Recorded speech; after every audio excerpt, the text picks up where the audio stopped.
Question number 46. உலகின் பல்வேறு பகுதிகளில் நடக்கும் நிகழ்வுகளை படமாக காட்டுவது செய்தி படம்.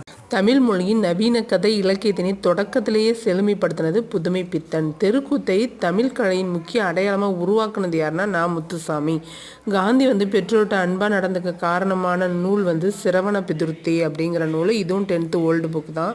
Question number 50. 9th உள்ளது. அலெக்சாண்டர் ஃபெயின் குறியீடுகளை மின்னாற்றல் உதவியுடன் அச்சிடுதல். ஹாங்க் மானஸ்கி அப்படிங்கிறது கணினி மூலம் தொலைநகல் எடுக்கும் இயந்திரம். ஜான் சஃபர்ட் ஃபாரன் அப்படிங்கிறது தானியங்கி பண இயந்திரம்.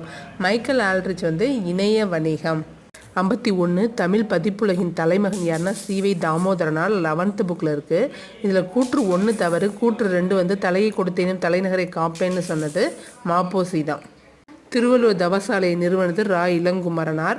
ராஜசிம்மேஸ்வரம் தான் ராஜராஜ சோழனுக்கு கோயில் கட்டணுங்கிற ஆர்வத்தை தூண்டுச்சு. குந்தி தின்றால் குன்றும் கரையும், உழைக்காதவன்